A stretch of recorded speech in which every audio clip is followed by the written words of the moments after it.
Welcome to Accounting High. She sounded like you smiled when I said the million mark. Is that? That sounds sexy, right? Like when you start your business, I feel like $1 million is that first big milestone. You want to get to 500K, but then you want to get to that $1 million mark. It just sounds sexy as hell. So it was definitely on my mind.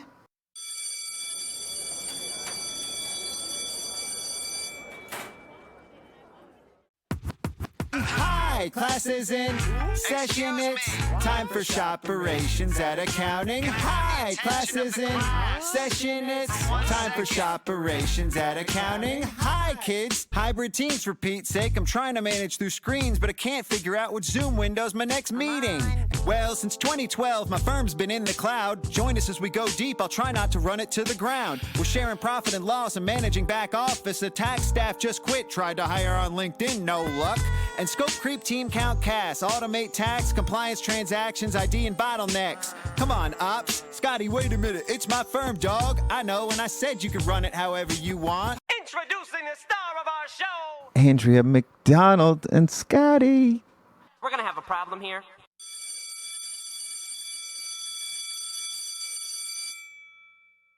Class is in session, students. I am here with a dear friend of mine, Andrea MacDonald. She's a practice owner from Chesapeake, Virginia. The firm is ProTax Accountants. Very original firm name you got there. Did you make up your name for your firm name? Yeah. I did. Andrea's firm is growing. It is been going through a lot of changes since we first met, Andrea. We met in Toronto in 2022. And I saw a spark in your eye. Actually, I learned you were growing a practice yourself. You had a few employees and you were hungry to acquire a new business. Since then, you have acquired another practice. You have also experienced somewhat of a merger amalgamation as of recent news. This is all new. This is all great. We're going to talk about all of it today at Shoperations at Accounting High. But Andrea, first, I want you to tell me, how or why did you become a CPA in the first place? Why accounting? I was actually a nursing major, so I did everything backwards. I got married and had babies and then decided maybe college was a good idea. And I was actually a nursing major, and I had to take an accounting course as an elective, and that Accounting 101 literally changed my life. I sat in that class day one, and it was like fireworks, light bulbs went off, everything just made sense. I knew nursing was clearly not going to be the right choice for me, and I immediately changed my major. And so I've been working in accounting ever since. That was, I don't know, carry the two, like 20. What was it about nursing that you decided wasn't your thing anymore? So I hadn't even really gotten into the nursing, like the core nursing courses. But when I took that accounting class, I just knew that nothing else was going to be as good of a fit. It's like there was no question. Like the next day went to my advisor and changed my major. Like everything clicked. Everything made sense. This is what I am meant to do. Yes, debits and credits. They just made sense. It's like the yin and the symmetry. Perfect symmetry, a puzzle. There's always a right answer. Everything else just becomes a little bit easier when you kind of like what you're doing, right? Tell me about that experience from an early age, knowing this is what I like to do, because you're still doing it today. Yeah, so back then I worked in accounting departments at privately held companies, accounts receivable, accounts payable. That stuff is normally boring, but I've always been really good with numbers. I've always been good at puzzles. I've always been analytical, but I just didn't find a proper outlet for it until I took that class, and it just kind of all came together. And so I've been in accounting ever since, varying levels, until I finally decided I'm really tired of working for other people's accounting departments. Early 2013, I was a staff accountant for a local government contractor. I'm in a heavy government area, not exactly feeling fulfilled. And so I started looking for other opportunities, and I just got to thinking, like, why keep working for other people? Is this something I could potentially do on my own? And so September of 2013, I decided to start my business. I actually started out as a tax franchisee. I learned very quickly. Oh, really? We've talked about this. Yes. I learned very quickly that the franchise model was not, at least that franchise model, was not a good fit for me. I basically just one day called them up and was like, I'm done, take it back. I'm like, here you go. Handed it back, and I walked away. What did you learn from that? I learned that the high volume model was not going to be a good fit for me. I did not want to have 2,000 tax clients every year. I wanted to have a smaller, more personal firm. I'd like to say that I got that right when I started my own, like truly my own firm, but I very quickly found myself on that same hamster wheel. And so it took me a few years to really get it to the point where it is now, where we're not so high volume. What was the intent? Were you going to do accounting? What sparked that, like, other than tax? I'd already had a handful of bookkeeping clients by that point because I started building the bookkeeping practice while I was still with that tax franchise. Even to this day, I enjoy doing bookkeeping. A lot of CPAs won't do bookkeeping, but I enjoy. Hand me a bank feed with 1,000 transactions, my cup of coffee, and like some good music on the radio, and I'm happy. I can take care of that all day long. What kind of music? I mean, it depends. I have a very eclectic music taste, but right now my current favorite is Zach Bryan. I'm blowing, I'm wrecking. Like, his album is pretty much on repeat. But he's a poet. He's wise beyond his years. So you got some Zach Bryan on, and you're doing some QuickBooks. You're messing around in there, and you're doing a lot of this work early on, right? Did you have any employees? At the beginning, I had one employee on the tax side. Okay. Yeah, so she's been with me the whole time. She was with me at that tax franchise, and then she followed me when I left, and she's still with me to this day, 11 years later. Are you guys pals? Are you guys friends? She's like family to me. As long as she wants a job, she has a job. She gets what she wants. Her name is Sharron. Sharron gets what Sharron wants, and you give her a very good job. She probably feels the same way you do about bookkeeping and about all of this, right?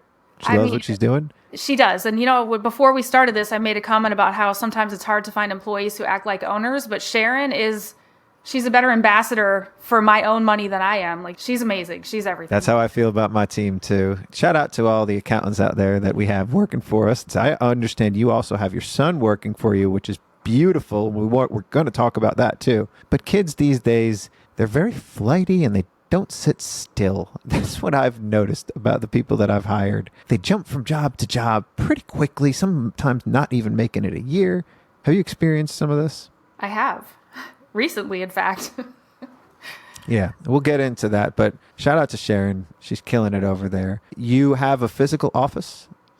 We do still have a physical office. Sharron is really the only employee who works from the office. She just doesn't want to work from home. So as long as Sharron wants a place to work, there will be an office for her to go to. But the rest of my team is fully virtual. Okay. Do you go into the office or do you Every work once in a while to see Sharron. So early stages of the firm, was it just bookkeeping clients or did you start taking on some tax too, or do the taxes for the bookkeeping clients? It was tax and bookkeeping. Okay. Some just one or the other, and some were both. And as you say in your title, pro tax and accounting, you do both. Where you're end-to-end service provider. You don't have a separate bookkeeper and then a separate tax preparer. Then they get into fights every year and can't get along. Exactly. Now you can handle all of it. Mm-hmm. One-stop shop. Yeah, that's dope. What kind of clients were you taking on? We then, and still to this day, focus on service-based businesses. I don't want to deal with manufacturing. I'm not a fan of dealing with inventory. Okay, so service-based. Give me some examples. Contractors, electricians, plumbers, Class A contractors, Class B, C, hair salons, web designers. So, this might be why you were a great fit for using FreshBooks, because a lot of these service-based businesses are using a tool like FreshBooks because it's super easy to invoice out of, super easy to get paid, and that's their primary motivation. So are you also finding clients through FreshBooks too?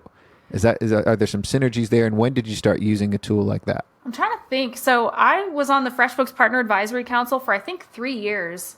And it was during that time that I started exploring FreshBooks as a potential tool for our firm. We do have several clients on FreshBooks. I do get referrals from the FreshBooks accountant partner team from time to time. And so they've been a great resource. And those business owners are used to doing some of the work themselves, which most of my clients don't do their own books at all. So that's been interesting for me, learning how to work with people who are a little more in their numbers and who are a little more in touch with what's really going on and who want to have those conversations, because some business owners don't. So in early stages, was that one of your tools, or were you primarily using QuickBooks? We were using primarily QuickBooks. QuickBooks. Okay. Were you finding any clients through QuickBooks, or you were getting most of your clients locally? How are you finding clients? I'm trying to think, I was having this conversation the other day, and I don't know that I've really ever gotten any referrals from the Pro Advisor site. So It's too overpopulated. I think so. We never did either. There's just too many pro advisors out there. Yeah. That you got to really stand out. And so early days, my firm was still in person. You know, we operated the normal brick and mortar. So I did a lot of local networking events, and that's how I met a lot of business owners. And so most of our business came from just me out there networking in my community. And so a lot of our clients were local to us at that time. Okay, cool. As you grew, how about experiencing some of your first hires besides just you doing a lot of, were you still signing off on all the work? Is Sharron a CPA? She's not a CPA. So yeah, I was still looking over. At what point, let's fast forward to hiring your first employees outside of Sharron. How did you find them? So my second hire was somebody that I worked with. She was an employee of that tax franchisor. She was a corporate employee. And so I came to know her in that way. And when I got to the point where I'd onboarded several kind of higher end clients that needed more than my 2-person team could manage, I reached out to her and made her an offer, and she left that corporate job and came to work for my firm. So that was my second hire. Cool. Yeah. And then at what point did you decide that you wanted to acquire another firm, and what brought that on? Well, I was at a point where I wanted to kind of accelerate my growth. I wanted to continue to grow. I was having a hard time finding good, experienced people. And I tried a number of avenues for recruiting and just wasn't really getting anywhere. Was it a talent acquisition? Was it potentially to acquire the employees of the firm as well? That was definitely part of it. So I only focused on firms that had teams that had low owner hours, which would be evidence that the team was used to kind of running themselves, managing themselves. So that was a pretty high priority criteria for me. Yeah. Because that's what I typically see too, is people hard time managing growth and hard time hiring, very hard time hiring, especially in this climate that we're in with this pipeline issue. It's almost like an acqui-hire. I've seen that as well too, where we acquire a firm for the talent. We all need to grow. We all need to show signs of growth. So what was after this, like your firm, your target size, or what was your growth goals? Good question. I probably should have had that better fleshed out. So at that point, my firm was at about the 500K mark. We were at about 500,000 in revenue, and I had a team of 4. The firm I ultimately acquired had 6 team members. So we a little more than doubled in size and a little more than doubled in revenue. I was focusing on firms that were under $1 million in revenue because I knew what I could afford to pay. And so what I could afford to pay really drove the search. Like that was criteria number 1. Right. And then the rest of the criteria. You got your way to $1 million, though. That was the cash injection, too. She sounded like you smiled when you said when I said the $1 million mark. Is that? I mean, that sounds sexy, right? Like when you start your business, I feel like $1 million is that first big milestone. You want to get to 500K, but then you want to get to that $1 million mark. It just sounds sexy as hell. So it was definitely on my mind. But that's always like aspirational goals, right? Because 500 is hard to get to when you're starting from nothing. Hard. For me, anyway. It's very hard to continue that growth rate and also bring people in if there aren't clear systems and processes for everybody in place. Tell me about your systems and processes and how they're evolving now that you've acquired a whole other practice that's as big as yours. That was the struggle, and we're actually still in it. So we're, 8 months post-acquisition, and we had the way we did things, the way they did things, and now we just tried to merge it all together, right? So it's been a little bit messy, just trying to get everything plugged in. I would say the firm that I acquired, their processes were a little bit ahead of where mine were. The previous owner had implemented EOS a couple of years earlier. Ooh. So the things I was working on in my practice, they were already there. And so what really ended up happening was my existing team kind of got plugged into that team instead of the other way around. But with that came some challenges. You know, I had 4 people, she had 6 people. Now we're a team of 10. We went from being in person where we could see each other at least once a week and collaborate in person to a virtual team spread over 5 states, figuring out how to navigate people and feelings and maintain culture, all while changing processes and trying to get everyone blended together. It has been a long 8 months. Oh, while trying to hold it all together too. Yeah. You got a lot of round numbers you're working with. So that's sort of easier. You got 10 people, you got $1 million firm.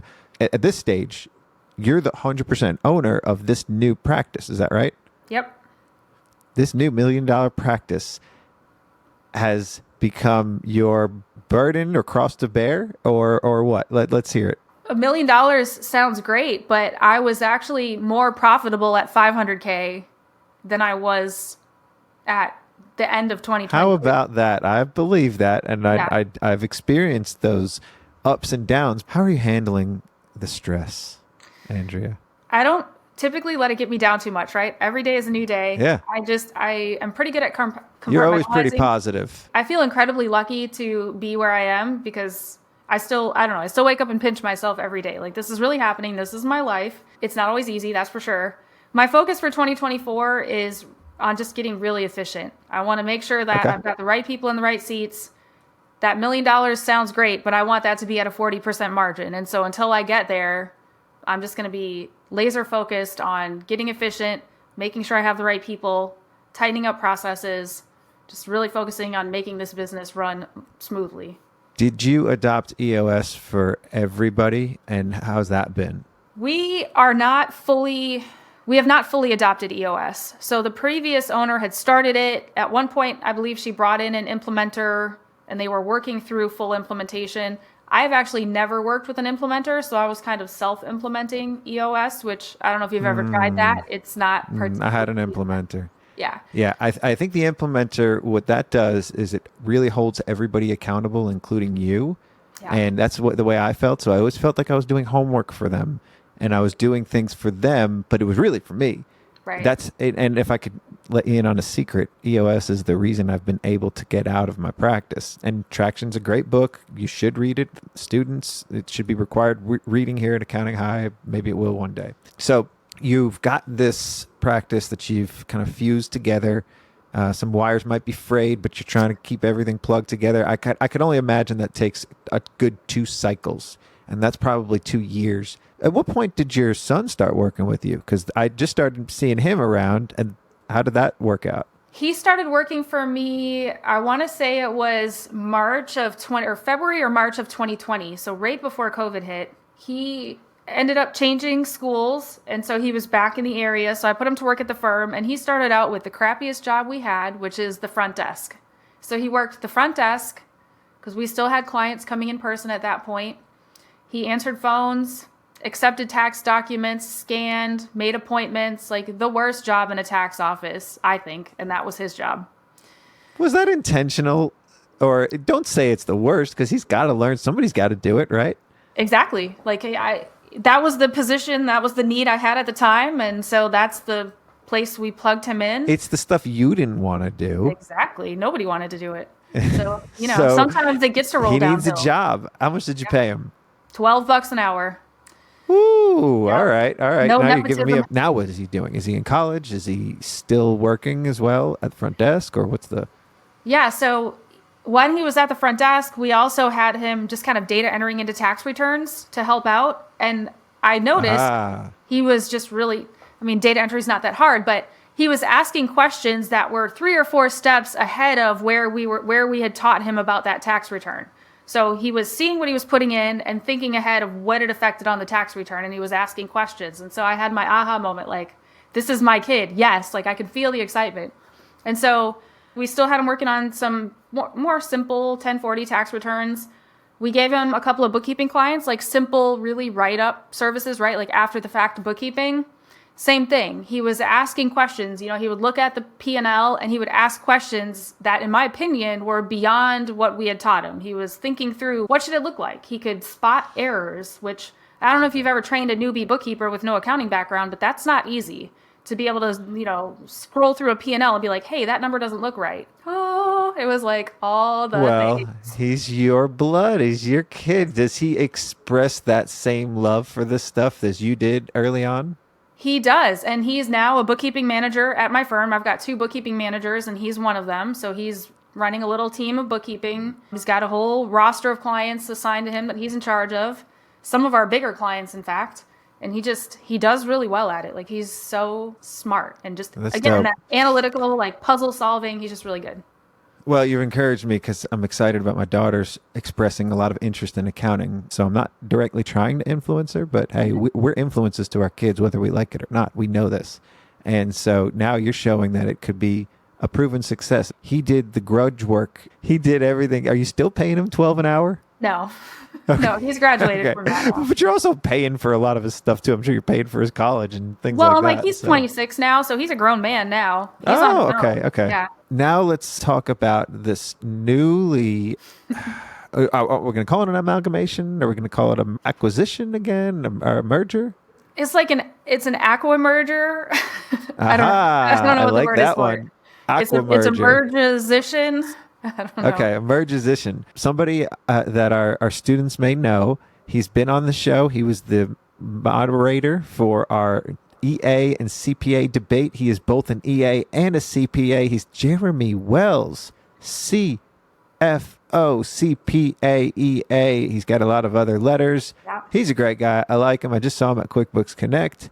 Tell me about this. How did this come about, and what does the future hold? So I was actually on the podcast that he recorded with Chris Hervishon. It turned out I was their last episode. They went out with a bang. Oh, that is right. I do remember that. Yes, I didn't know at the yes. time that was going to be their last episode, but that was like we had interacted on social media. That was my first time really getting to talk to him. And at one point, I put out on Twitter or X or whatever you want to call it now, a tweet about how I loved the idea of partnering with somebody, but I was also terrified by the idea of partnering with somebody. And so he reached out to me and said he felt the same way. And that started the conversation. We started talking about what does he like to do and what doesn't he like to do? What do I like to do and what I don't like to do? I was like, I just want to run my company. I don't want to do another tax return. And he's like, I only want to focus on tax. I don't really want to run a company anymore. And it just made sense, right? Like the more we talked, the more it seemed like our needs and wants aligned, our firms aligned really well. How does that change the mindset of an employee that is now partially an owner too? What are your hopes and aspirations for this? Because this could be something new that others consider doing. Yeah, so I think I shared with you that I was having trouble with that tax manager level staffing. I had some turnover there. My last tax manager quit on December 27th, which heading into tax season was a big panic moment. And that really accelerated the conversations with Jeremy. But what I'm probably most excited about, and this is the first time I've ever had a partner. I've always been the 100% owner of my firm. So it is definitely a mindset change for me. I have to remember that there's somebody else's opinions I have to factor in. But at the same time, there's somebody else's opinions I get to factor in, right? It's not only have to, but it's I get to. You get to. I don't have to make all the decisions unilaterally anymore. I can put some of it on somebody else and just let them help shoulder the burden. So this all went down at the beginning of last week. So it's only been 2 weeks. That's hard for us. You said one thing there. Let them help. Yeah, that is hard. So, sometimes it is hard, especially for us that have been managing and doing very well. And it took a lot for us to get where we're at. Letting people help is sometimes hard for us. We're used to shouldering those burdens. Even when you know you need the help, and delegating it and then letting it happen without you is really hard. But he has a vested interest in making this firm run more smoothly, making it more efficient, making it more profitable, right? Like all along, even though I had employees who cared, it was ultimately my sole responsibility. And now I have somebody else whose focus is on the same stuff. So now we've got two people rowing in the same direction instead of just me. Like I think I posted not that long ago, like I'm on the cusp of this really, like I'm on the cusp of greatness. I can feel it, and I feel it even more now. It's just, I'm completely. You've always felt like that. That's a good feeling to have, and it's a good way to live life. You get to do these things. It doesn't feel like a burden, doesn't sound like a burden. And we've seen a lot of each other since that 2022 encounter because this community is pretty tight. Speak to me a little bit about that. This is what happened to me with Zero back in 2017, 2018. And it sounds like this is what happened with you with FreshBooks too over the past 4 years. 100%. So before Toronto in 22, that was September of 22. Before that, I didn't know any other firm owners. I didn't have any firm owners that I could run ideas by. I didn't have all these text groups happening. I had nobody. So it was very lonely. I was doing things in my firm. I don't know. I didn't have a community. I went to that meeting in Toronto for FreshBooks. I met all of you amazing folks. You know, you, Niall, there were a whole bunch of people there. Kristen Keats, there were a bunch of people. Brian Clare, Josh Lance. Shout out to Josh. Rest in peace, homie.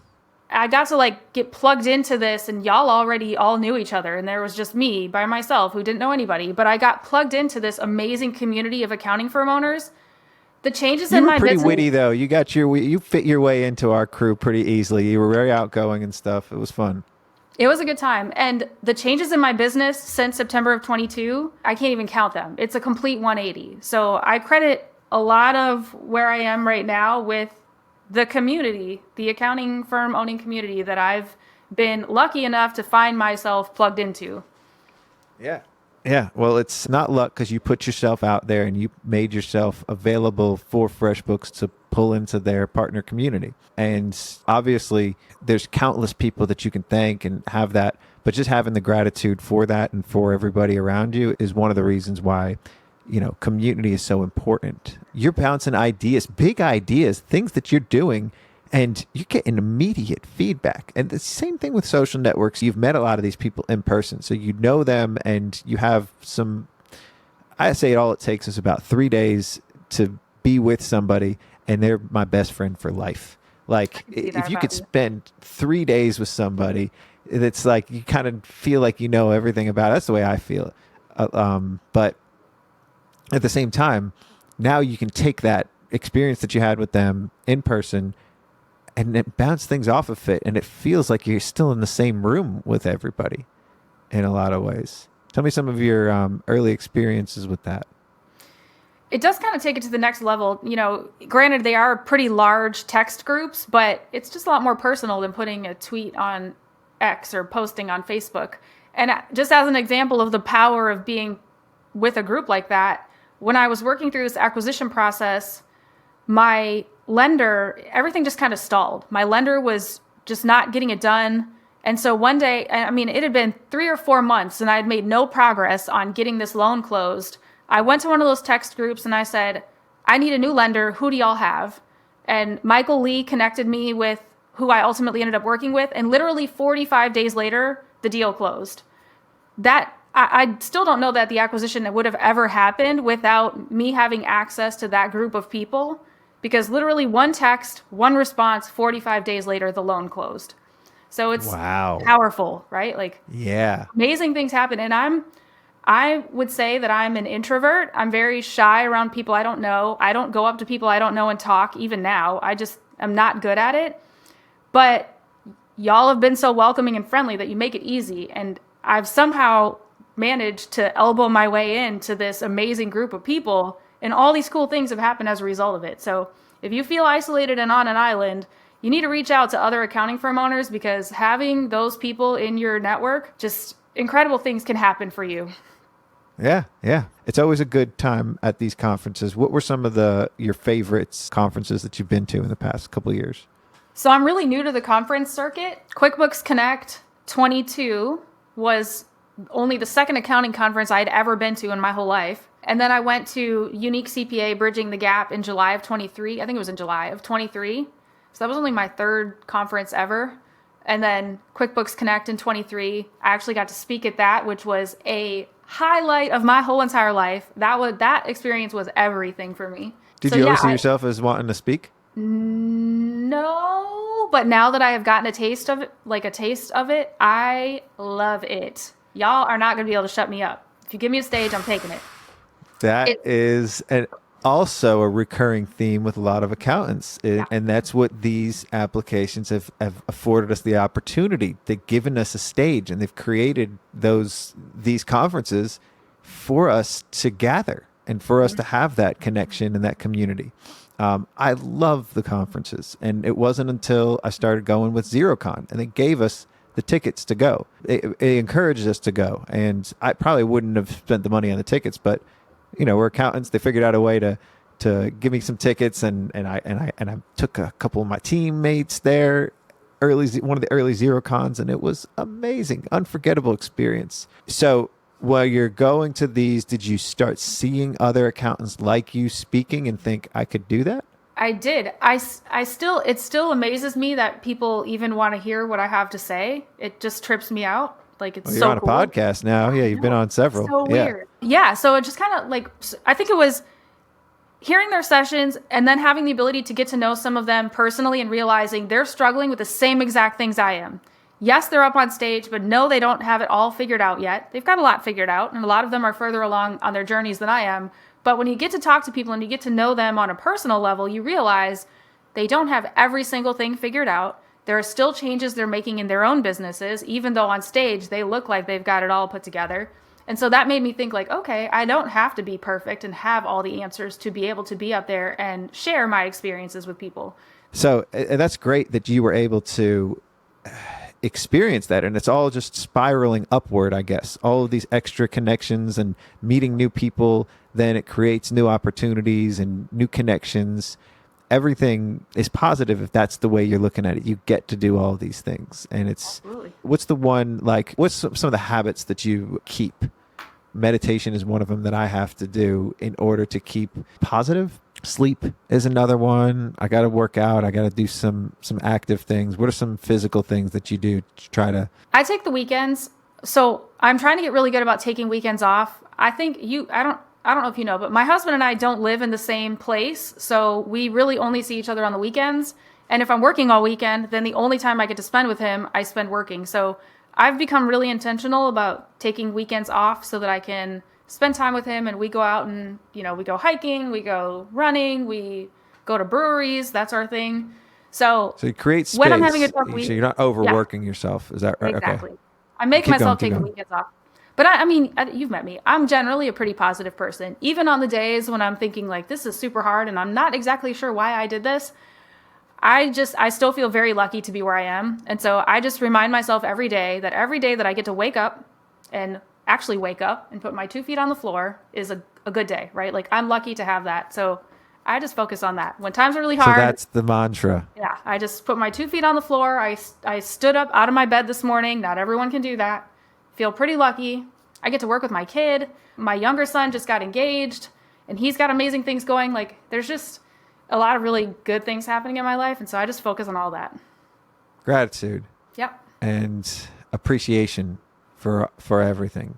I think that's the mantra. Not everybody gets the opportunity to even think about an acquisition or a merger or any of that. You've grown, you've leveraged your business too, and you've grown it to a certain point that now you can speak. You're leveraging it to talk about your experiences and how you've run your business. So you're on the escalator and you're up at the top and somebody else is just coming in and you're showing them the way. So much fun. Yeah. Share with me some of the, what got you through some of the harder times?